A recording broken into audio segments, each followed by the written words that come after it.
ने supreme court के आदेश अनुसार 2021 में प्रधानमंत्री के कार्यालय से राम जन्मभूमि तीर्थ क्षेत्र ट्रस्ट का गठन होता है, जिसमें दो बातें बड़ी अजीब सी सामने आती हैं। पहली, ये ट्रस्ट आरटीआई से बाहर थी, जैसे पीएम केयर फंड में आरटीआई से कुछ पता नहीं चलता।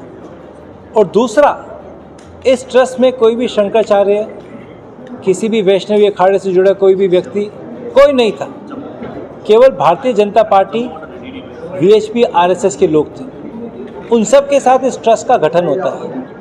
और कोविड के समय जब देश के लोग सबसे बड़ी विश्व की महामारी से लड़ रहे थे, उस समय राम मंदिर ट्रस्ट के जो बड़े बड़े लोग थे, चंपक राय, अनिल मिश्रा, अपने ही परिवारों के माध्यम से लाखों की ज़मीन करोड़ों में खरीद रही थी। उस समय भी कांग्रेस पार्टी ने 2021 में एक बड़ी प्रेस कॉन्फ्रेंस करके डिमांड रखी थी कि इस पर कार्रवाई होनी चाहिए, परंतु कभी भी प्रधानमंत्री मोदी जी ने या उत्तर प्रदेश के मुख्यमंत्री योगी जी ने इसका संज्ञान नहीं लिया। साथियों, पीछे कुछ दिनों पहले मंदिर में जो चंदा आता है उसके चोरी के आरोप सामने आए।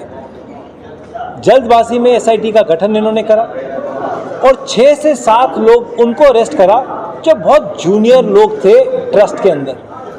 जो बड़े बड़े लोग चंपक राय जैसे थे, वहाँ के कोषाध्यक्ष जैसे थे, इन बड़े बड़े लोगों पे कुछ भी कार्रवाई इस सरकार ने नहीं करी। एसआईटी की रिपोर्ट में सामने आता है कि जो चंदा 16 से 17 लाख रुपए ये लोग दिखाते थे, जैसे ही पुलिस की कार्रवाई शुरू हुई तो वो 28 लाख रुपए तक पहुंच गया।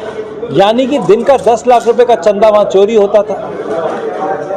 जब प्राण प्रतिष्ठा का कार्यक्रम होता है, उस कार्यक्रम में 7,000 लोग आते हैं, जिसको मोदी जी स्वयं करते हैं। एक कार्यक्रम में 113 करोड़ रुपए का खर्चा ये दिखाते हैं।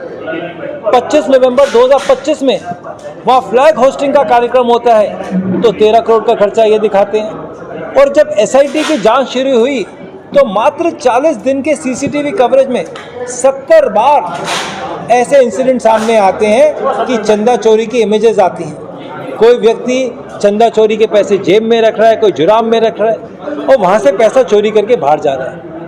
कांग्रेस पार्टी की 5 बड़ी डिमांड है, जिसको लेकर आज हमने प्रेस कॉन्फ्रेंस करी। हमारी पहली डिमांड है कि बात बात में मन की बात करने वाले प्रधानमंत्री जी, जिन्होंने शिलान्यास करा, जिन्होंने प्राण प्रतिष्ठा करी, जिन्होंने पूरे ट्रस्ट का गठन करा, जिन्होंने चुनाव में राम मंदिर का प्रचार करा, उनको सामने लाकर जवाब देना चाहिए कि राम मंदिर में चंदा और जो चोरी हुई उस पर प्रधानमंत्री चुप क्यों हुई। दूसरी है कि एफआईआर में मात्र 6 से 7 छोटे छोटे लोगों के नाम हैं। कोई मैकेनिक है, कोई रिटायर्ड बैंक ऑफिसर है, कोई चंपक राय अनिल इनका ड्राइवर है। बड़े बड़े लोग, चंपक राय जैसे लोग, अनिल मिश्रा जैसे लोग, इनके नाम एफआईआर में क्यों नहीं है? तुरंत इनका नाम एफआईआर में दर्ज होना चाहिए। Independent inquiry under sitting supreme court जज होनी चाहिए।